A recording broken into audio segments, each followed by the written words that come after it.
2026ஆம் ஆண்டில் மேஷ ராசிக்கு எப்படி இருக்கும்? உடல் நலம், கல்வி, வணிகம், வேலையில், நிதி வாழ்க்கை, காதல், திருமணம், திருமண வாழ்க்கை, வீடு போன்றவற்றுக்கு எப்படி இருக்கும்? இந்த வீடியோவின் மூலம் விரிவாக தெரிந்து கொள்ளலாம். 2026ஆம் ஆண்டில் கிரகங்களின் பேச்சியின் அடிப்படையில் உங்களுக்கு பரிகாரங்களையும் வழங்கப் போவோம். எனவே இப்போது நாம் முன்னேறி மேஷ ராசி பலன். மேஷ ராசிக்காரர்கள் 2026ஆம் ஆண்டில் சராசரியாக இருக்கும். சனி பகவான் 12ஆம் வீட்டில் பேச்சிப்பது சந்திர ராசியின்படி சனியின் பேச்சியை குறிக்கிறது. சனி பகவான் 12ஆம் வீட்டில் லக்கினத்திலிருந்து பேச்சிப்பது நல்லதல்ல. இந்த நேரத்தில் உடல் நலம் குறித்து எந்த விதத்திலும் அலட்சியமாக இருப்பது சரியல்ல. குறிப்பாக தூக்கப் பிரச்சினைகள் உள்ளவர்கள் அல்லது கால் தொடர்பான பிரச்சினைகளால் பாதிக்கப்பட்டவர்கள் இந்த ஆண்டு தங்கள் உடல் நலம் குறித்து விழிப்புடன் இருக்கவும் யோகா மற்றும் உடற்பயிற்சி செய்யவும் அறிவுறுத்தப்படுகிறது. இந்த ஜாதகக்காரர் வழக்கமான வழக்கத்தை பின்பற்ற வேண்டும். அவ்வாறு செய்வதன் மூலம் எதிர்மறை விளைவுகளிலிருந்து உங்களை பாதுகாத்துக் கொள்வதன் மூலம் உங்களை ஆரோக்கியமாக வைத்திருக்க முடியும். உங்கள் ராசி அதிபதியான செவ்வாய் பகவான் 2026ஆம் ஆண்டின் தொடக்கத்திலிருந்து மே வரை அமர்வார். அதன் பிறகு ஏப்ரல், மே, செப்டம்பர், அக்டோபர் மற்றும் நவம்பர் மாதங்களில் செவ்வாய் கிரகத்தின் நிலை பலவீனமாக இருக்கும். இந்த நேரத்தில் உங்கள் நோய் எதிர்ப்பு சக்தி பலவீனமாக இருக்கலாம்.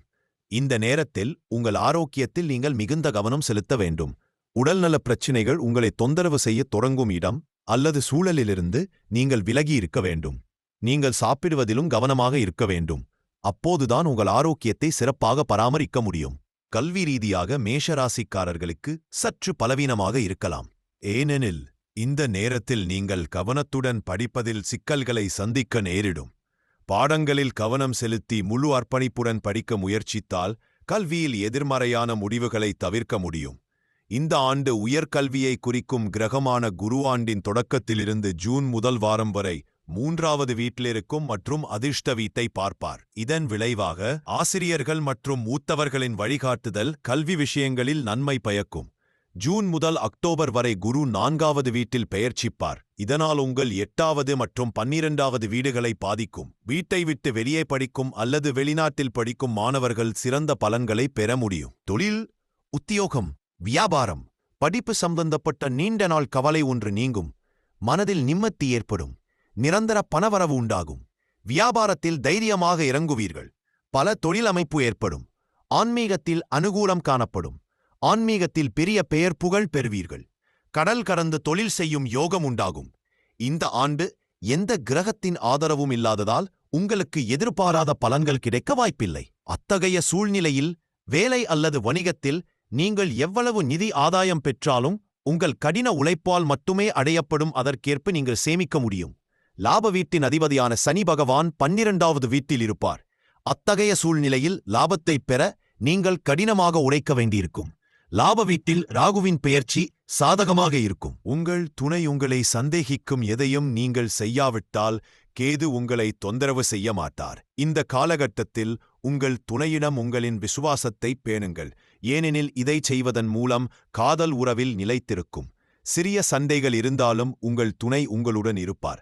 நவம்பர் மற்றும் டிசம்பர் மாதங்களில் மட்டுமே குருவின் ஆசிகளை பெறுவீர்கள். ஆனால் அதற்கு முன் குரு பகவான் 9வது வீட்டிலிருந்து 5வது வீட்டை பார்ப்பார். எனவே ஜூன் 2 வரை காதல் வாழ்க்கையில் பெரிய பிரச்சனைகள் இருக்காது. உங்கள் 5வது வீட்டின் அதிபதியான சூரியனின் செல்வாக்கு காதல் வாழ்க்கை தொடர்பான விஷயங்களில் எப்போதும் பலவீனமாயிருக்கும். ஆனால் குருவின் ஆதரவு உங்களுக்கு கிடைக்கும். காதல் உறவுகளுக்கு விசுவாசமாகவும் அர்ப்பணிப்புடனும் இருப்பவர்களுக்கு இந்த நேரம் மிகவும் நன்றாக இருக்கும். உறவை பெரிதாக எடுத்துக் கொள்ளாதவர்கள் கேதுவின் இருப்பு காரணமாக சந்தேகங்களை எதிர்கொள்ள வேண்டியிருக்கும். இந்த காலகட்டத்தில் உங்கள் திருமண வாழ்க்கையிலும் சாதகமான சூழ்நிலைகளை காண்பீர்கள். ஆனால் ஜூன் 2 முதல் அக்டோபர் 31 வரை குரு பகவான் உங்கள் திருமண வாழ்க்கையில் எந்த விளைவையும் ஏற்படுத்தாது. இதுபோன்ற சூழ்நிலையில் மற்ற கிரகங்களின் தாக்கத்திற்கு ஏற்ப நீங்கள் பலன்களை பெறலாம். இந்த நேரத்தில் நீங்கள் முன்னேறுவதற்கு முன் சிறிய பிரச்சினைகளை தீர்க்க வேண்டும் மற்றும் உங்களுக்கு சிறப்பாக இருக்கும். இதைச் செய்வதன் மூலம் உங்கள் திருமண வாழ்க்கை மகிழ்ச்சியாகவும் வளமாகவும் இருக்கும். மேஷ ராசி பலன் 2021. திருமணமாகாத மேஷராசிக்காரர்களுக்கு திருமணம் தொடர்பான விஷயங்களுக்கு மிகவும் சாதகமாக இருக்கும். 2021 குருவின் சாதகமான பெயர்ச்சி காரணமாக நீங்கள் திருமண வாழ்க்கையை அனுபவிக்க முடியும். இந்த ஆண்டு நிலம் வாங்குவதற்கோ அல்லது புதிய வீடு வாங்குவதற்கோ உதவியாக இருக்கும். சனியின் பெயர்ச்சி 12வது வீட்டில் இருக்கும். 12வது வீட்டில் அமர்ந்திருக்கும். 12வது வீட்டில் பார்ப்பார். இதன் விளைவாக சனி பகவானின் செல்வாக்கின் காரணமாக பணத்தைச் சேமிப்பதில் உங்களுக்கு சிரமம் ஏற்படலாம். ராகுவின் பெயர்ச்சி நல்ல வருமானத்தை குறிக்கிறது. இதனால் கிரகங்களின் பெயர்ச்சியை அடிப்படையாகக் கொண்டு ரியல் எஸ்டேட் தொடர்பான விஷயங்களில் நீங்கள் நன்மைகளை பெறலாம். ஏனென்றால் ஜாதகத்தின் நிலைமைகள் அதிக செல்வாக்கை கொண்டுள்ளன. அதன் பிறகு கிரகங்களின் பெயர்ச்சியின் விளைவு கருதப்படுகிறது.